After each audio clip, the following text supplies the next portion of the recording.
चलो next question की बात करते हैं, फोर्थ क्वेश्चन की।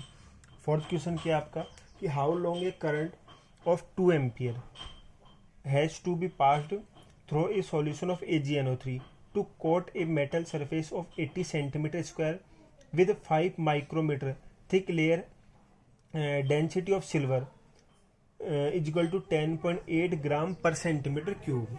क्लियर है, ये क्वेश्चन आपको दिया गया है। तो देखो टी आपसे पूछ रहा है, आई आपको 2 एम्पियर दिया हुआ है, AgNO3 का सॉल्यूशन है जिसमें आप लोग इलेक्ट्रिसिटी पास कर रहे हो, डेंसिटी सॉल्यूशन की आपको दी गई है 10.8 ग्राम पर सेंटीमीटर क्यूब। आपको करना क्या है कि यहाँ पे जो रोड है उस पर Ag की कोटिंग करनी है। कितनी कोटिंग करनी है कि सरफेस एरिया 80 सेंटीमीटर स्क्वायर के एरिया पे आपको कोटिंग करनी है, और कितनी थिकनेस की करनी है 5 माइक्रोमीटर। कितनी थिकनेस की 5 माइक्रोमीटर। इस माइक्रोमीटर को मैं मीटर में कन्वर्ट करूंगा, तो माइक्रो का मतलब आपको पता है 10⁻⁻6। तो आप लोग मीटर में क्या लिखोगे 5 × 10⁻⁻6 मीटर।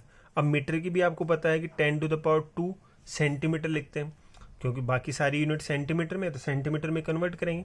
तो आप लोग मीटर की जगह 10⁻² सेंटीमीटर लिख दो, 5 × 10⁻⁻6 मीटर की जगह क्या लिख दिया 10⁻² सेंटीमीटर। तो कितना आ जाएगा 5 × 10⁻⁻4 सेंटीमीटर।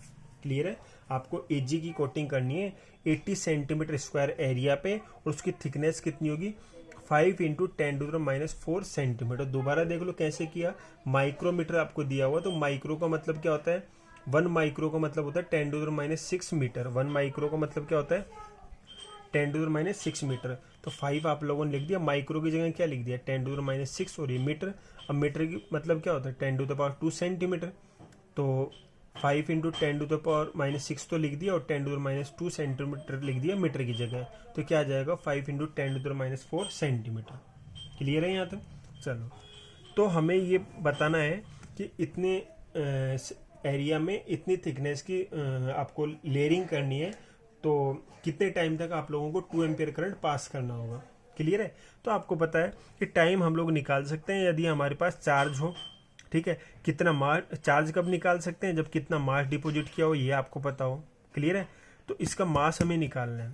क्या निकालना है कि 80 सेंटीमीटर स्क्वायर एरिया और 5 माइक्रोमीटर थिकनेस का यदि हमें कोट करना है, तो कितना मास आपको Ag का रिक्वायर होगा। तो आपको पता है, देखो डेंसिटी दी गई है, डेंसिटी इक्वल टू क्या होता है मास अपॉन वॉल्यूम। अब मास आपको निकालना है, डेंसिटी आपको दी गई, वॉल्यूम यदि आपको पता लग जाए तो आप लोग इजीली से कर सकते हो। तो देखो वॉल्यूम कैसे पता करेंगे, 80 सेंटीमीटर स्क्वायर एरिया है और ये थिकनेस है, तो आपको पता है volume equal to area into thickness. ठीक है, तो एरिया 80 सेंटीमीटर स्क्वायर है, थिकनेस कितनी है 5 × 10⁻⁻4 सेंटीमीटर। तो ये आप लोग करोगे तो 8 × 4 400 इंटू 10⁻⁻4 आ जाएगा। ठीक है, तो 400 इंटू 10⁻⁻4 सेंटीमीटर क्यूब, और इसको मैं क्या लिख सकता हूँ 4 × 10⁻² सेंटीमीटर स्क्वायर भी लिख सकता हूँ। क्लियर है, तो ये आपका वॉल्यूम आ गया। अब आपको पता है mass is equal to density into volume, density into volume. तो डेंसिटी कितनी दी गई है 10.8 ग्राम पर सेंटीमीटर क्यूब, और वॉल्यूम कितना है 4 × 10⁻² सेंटीमीटर क्यूब। ठीक है, सेंटीमीटर क्यूब से सेंटीमीटर क्यूब कैंसिल हो जाएगा, और 10.8 × 4, तो ये आपका आ जाएगा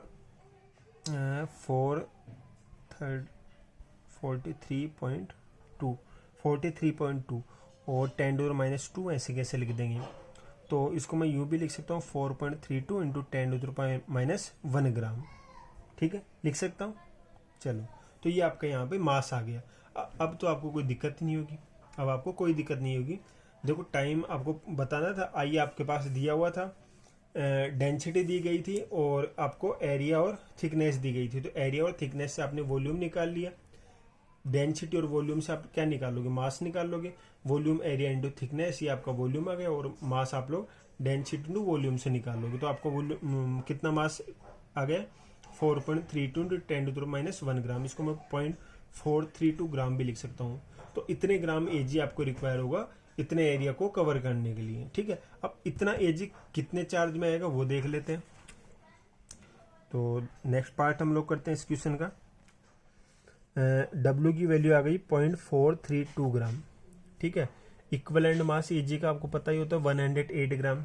तो कौन सा फॉर्मूला लगाओगे, W upon E equal to I into T upon 96500। T आपको कैलकुलेट करना है, तो टी इजगल टू क्या आ जाएगा, W ये ऊपर एक तरफ आ जाएगा तो 96500, ई पहले सही है और ये आई भी नीचे की तरफ आ जाएगा, तो W इंटू 96500। W कितना है 0.432 into 96500 divided by E equivalent mass कितना होता है 108 ग्राम और आई कितना है 2 एम्पियर। आ जाएगा आपका आंसर, ठीक है। इसे सॉल्व कर लेना, यहाँ पे आपका आंसर आ जाएगा। आंसर कितना आता है 192 पॉइंट कुछ आता है, तो 193 सेकेंड्स हम लोग कह देते हैं। कितना आंसर आ जाता है 193 सेकेंड्स। क्लियर है यहाँ तक? चलो उसके बाद क्वेश्चन नंबर 5 हम लोग देख लेते हैं। क्वेश्चन नंबर 5 क्या दिया गया है वो देखते हैं। तो क्वेश्चन नंबर 5 आपको ये दिया गया है, calculate the volume of gas liberated at STP. STP पे कितनी गैस निकलती है वो आपको बतानी है। If 1 litre of 0.2 molar solution of CuSO4 is electrolyte by 5.79 ampere current for 10,000 seconds. Clear है? तो सबसे पहले तो इस क्वेश्चन में क्या क्या इन्फॉर्मेशन दी गई है वो हम लोग निकाल लेते हैं, ठीक है। तो क्वेश्चन नंबर 5 है 0.2 मोलरिटी का, कितनी मोलरिटी का 0.2 मोलरिटी का 1 लीटर सॉल्यूशन दिया गया है। 0.2 मोलरिटी का कितना सॉल्यूशन दिया गया 1 लीटर। अब यहाँ पे आपको वॉल्यूम कैलकुलेट करना है। क्या कैलकुलेट करना है? वॉल्यूम। जो भी गैस यहाँ पे लिबरेट होगी उसका वॉल्यूम आपको बताना होगा, ठीक है। एसटीपी पे कंडीशन क्या है, STP standard temperature and pressure. Time आपको दिया गया है, टाइम कितना है 10,000 सेकेंड्स। कितना टाइम है 10,000 सेकेंड्स। और चार्ज आपको दिया गया है, सॉरी करंट आपको दिया गया है, आई की वैल्यू आपको दी गई है 5.79 एम्पियर। कितनी दी गई है 5.79 एम्पियर। क्लियर है? तो 5.79 एम्पियर आप लोग करंट पास करते हो।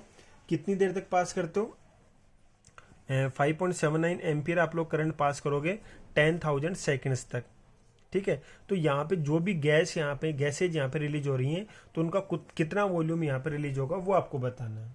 समझ में आ रहा है क्वेश्चन? चलो तो किसका सॉल्यूशन दिया गया, कॉपर सल्फेट का एक्वा सॉल्यूशन। आपको पता है कॉपर सल्फेट किस में कन्वर्ट होगा Cu2 प्लस में, SO4 -2 में।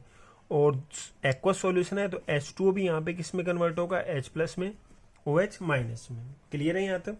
चलो अब आगे आपको ये भी पता है कि एनोड रिएक्शन की बात करें, किसकी बात करें एनोड रिएक्शन की, तो वहां तो आपका OH माइनस 2 OH माइनस होते हैं, 2 इलेक्ट्रॉन गेन करते हैं, किस में कन्वर्ट होते हैं H2O half O2 2 OH minus H2 half O2 2 electron, इस टाइप से कन्वर्ट होता है। कैसे होता है वो आपको मैं पहले बता चुका हूँ इलेक्ट्रोलाइटिक सेल में। तो एनोड पे तो आपका SO4 -2 था, OH माइनस था, OH माइनस का ऑक्सीडेशन पोटेंशियल हाई होगा, इस वजह से ये कन्वर्ट होगा H2 हाफ O2 2 इलेक्ट्रॉन। तो यहाँ पे कौन सी गैस निकल रही है O2 गैस निकल रही है। क्लियर है? सेकेंड आपका कैथोड रिएक्शन। कौन सी रिएक्शन? Cathode reaction. कैथोड पे आपको पता है कि Cu2 प्लस भी जाएगा और H प्लस भी जाएगा, लेकिन यहाँ पे किसका रिडक्शन पोटेंशियल ज्यादा है Cu2 प्लस का, तो Cu2 plus gain 2 electron to convert into Cu। Clear है? कैथोड पे ये रिएक्शन हो रही है। क्लियर है? ठीक है, यहाँ तो कोई दिक्कत नहीं है। चलो अब सबसे पहले तो देखो चार्ज आप लोगों ने कितना पास किया है 5.79 एम्पियर करंट पास किया 10,000 सेकेंड्स तक। तो देखो आप लोग फेराडे निकाल लेते हैं हम लोग। तो फेराडे इजकल टू मैंने आपको बताया था W by E equal to, तो क्या होता है नंबर ऑफ ग्राम इक्विवेलेंट्स। क्या होता है ग्राम इक्विवेलेंट्स।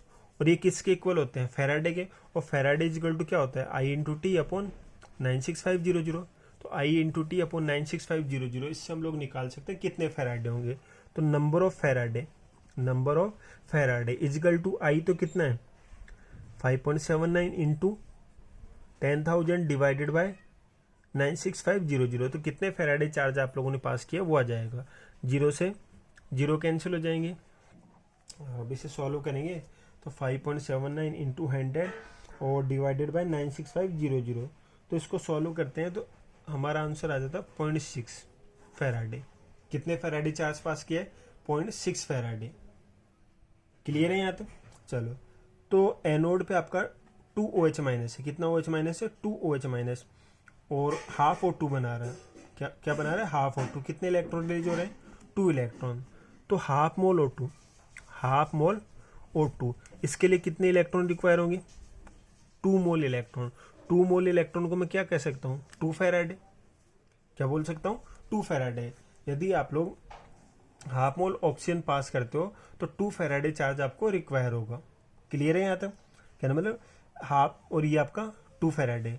आप चाहो तो यहाँ से भी कर सकते हो कि जितने आपके फैराडे होंगे उतने इक्विवेलेंट आपके किसके होंगे, जो भी आपका सब्सटेंस है उसके इक्विवेलेंट होंगे। जैसे भी आप करना चाहो तो यहाँ से करेंगे तो 2 मोल से या 2 फैराडे से हाफ मोल, चौथे हिस्से का हो रहा है।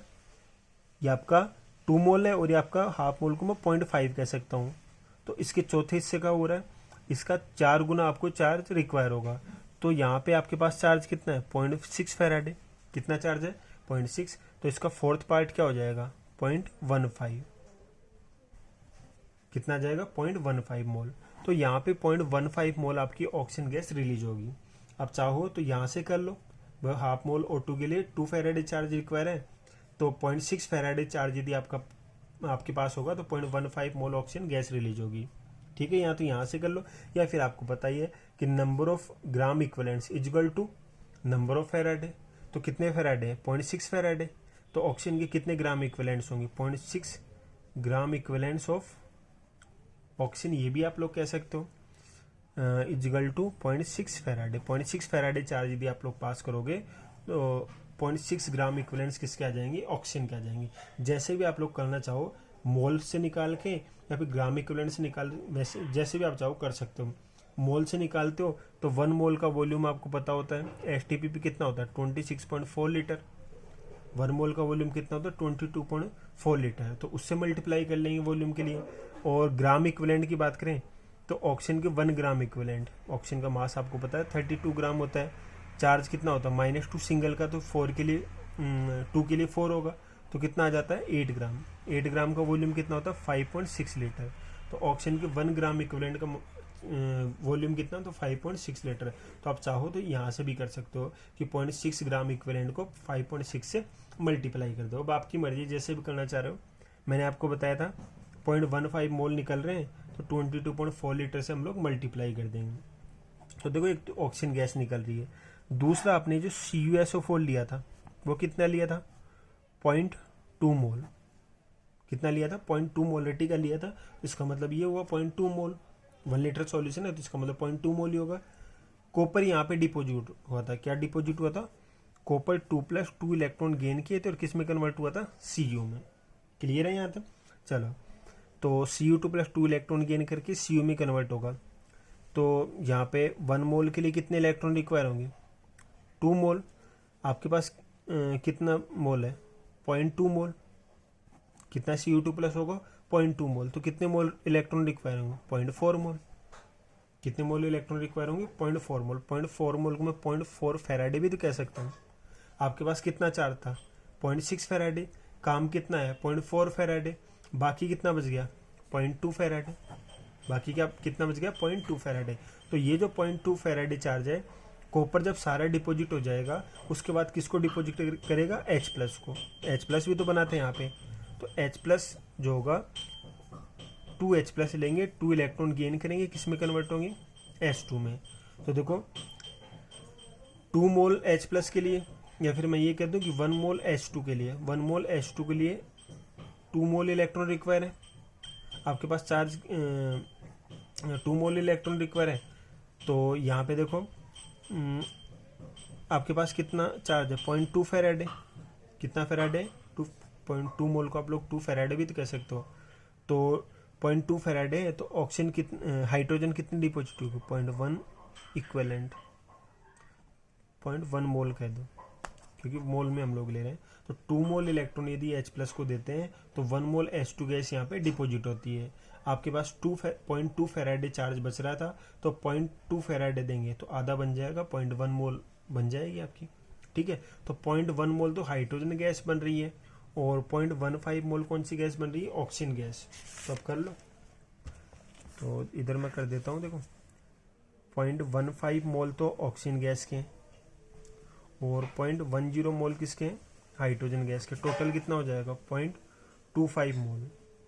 अब आपको पता है 1 मोल का वॉल्यूम कितना होता है, 22.4 लीटर, तो 0.56 मोल का कितना होगा, 0.25 इंटू 22.4, तो कितना आ जाएगा 5.6 लीटर। ठीक है, तो यहाँ पे जो गैस लिबरेट होगी उसका वॉल्यूम कितना होगा, 5.6 लीटर। क्लियर है यहाँ तक? चलो।